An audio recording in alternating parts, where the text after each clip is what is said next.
todas, sejam muito bem-vindos aos mais novos. Chamo-me Célia Lopes, espero que este vídeo vos encontre bem, cheios de energia. Bem, no vídeo de hoje vou dar mais uma vez sequência a alguns conceitos de teoria geral do direito civil iniciados em vídeos anteriores, nomeadamente negócios consensuais ou não solenes e negócios formais e solenes, negócios reais e, por fim, negócios patrimoniais e negócios não patrimoniais ou pessoais. Sem mais longas, vamos lá começar.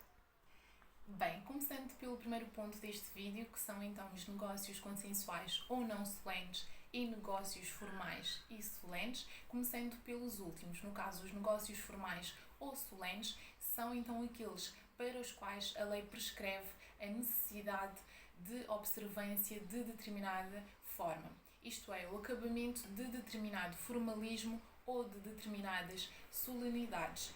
Portanto, os negócios não solenes, no caso de serem consensuais, tratando-se no caso de contratos, são os que podem ser celebrados por quaisquer meios declarativos aptos então a exteriorizar a vontade negocial, em que a lei não impõe uma determinada roupagem exterior para o negócio.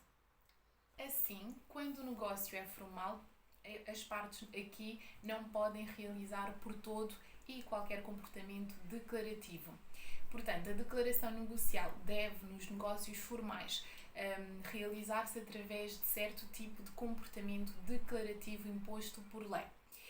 Atualmente, o formalismo é exigido apenas para certos negócios jurídicos, em que é uniforme, traduzindo-se praticamente na exigência de documento escrito, e está assim simplificado relativamente aos direitos antigos. Aqui, o princípio geral do Código Civil em matéria de formalismo negocial é essencialmente o princípio da liberdade declarativa ou então liberdade de forma ou consensualidade, como estatui o artigo 219 do Código Civil. Agora, quando nos casos excepcionais em que a lei prescrever uma certa forma, esta não for observada, a declaração negocial pode então ser considerada nula. Bem, passando agora para o segundo ponto deste vídeo, que são então os negócios reais, sublinha-se desde já que são aqueles negócios em que se exige, além das declarações de vontade das partes formalizadas ou não, prática anterior ou simultânea de um certo ato material. Assim, o negócio é real, obrigacional, familiar, sucessório, consoante dele resulta a constituição, a modificação ou ainda a extinção de uma qualquer relação jurídica real, obrigacional, familiar ou então sucessória. E a importância desta classificação resulta essencialmente da diversa extensão que o princípio da liberdade contratual, como prevê o artigo 405 do Código Civil, reveste em cada uma das categorias. Assim, quanto aos negócios familiares pessoais, por exemplo, a liberdade contratual está praticamente excluída, podendo apenas os interessados celebrar ou então deixar de celebrar o negócio, mas não podendo fixar-lhe livremente o conteúdo, nem podendo celebrar contratos diferentes dos previstos na lei. Agora, quanto aos negócios familiares patrimoniais, existe aqui, com alguma largueza até, a liberdade de convenção, como prevê o artigo 1698 do Código Civil, sofrendo embora restrições nos termos dos artigos 1699 e 1714 do Código Civil. Agora, quanto aos negócios reais, o princípio da liberdade contratual sofre uma considerável limitação, portanto, derivada do princípio da tipicidade ou do numerus clausus, visto que não é permitida a constituição com caráter geral de restrições ao direito de propriedade ou de figuras parcelares deste direito, senão nos casos previstos na lei, nos termos do artigo 1306. Só podem então assim constituir-se direitos reais típicos, embora essa constituição possa resultar de um negócio inominado ou então atípico.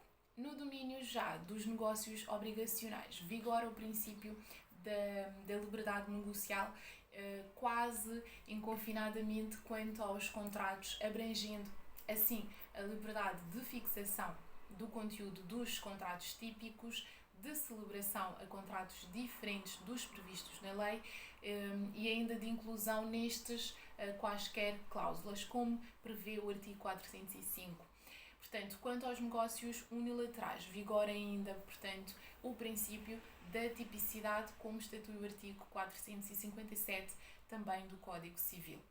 Por fim, passando para o último ponto deste vídeo, que é a distinção entre negócios patrimoniais e negócios não patrimoniais ou pessoais, importa referir que o critério distintivo é também o de natureza da relação jurídica a que o negócio se refere, portanto, diz respeito.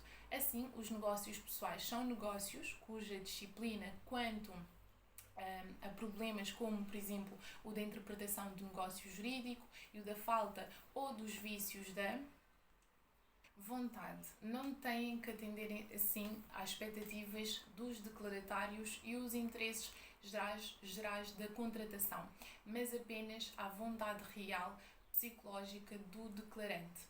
Portanto, esta prevalência da vontade real sobre a sua manifestação exterior exprime-se essencialmente por vezes quanto aos negócios pessoais em textos, por exemplo, especiais que se afastam da doutrina geral dos negócios jurídicos. Na ausência de textos diretos, é um princípio indeferido na natureza dos interessados em jogo que se impõe ao intérprete. Assim, portanto, na disciplina dos negócios patrimoniais, por exigência da tutela da confiança do declaratário e dos interesses do tráfico, a vontade manifestada ou declarada triunfa sobre a vontade real, assim se reconhecendo o valor social da aparência. E chegamos ao fim de mais um vídeo. Muito obrigada por estarem desse lado. Já sabem, se ainda não subscreveram ao canal, façam-no agora. Portanto, ativem o sininho também, de forma a receberem as notificações. Partilhem, comentem, deixem sugestões de próximos vídeos. Muito obrigada por estarem desse lado. Vemo-nos no próximo vídeo. Fiquem bem, como digo sempre. Aproveitem, portanto, agora. Vivam, sejam felizes. Fiquem bem.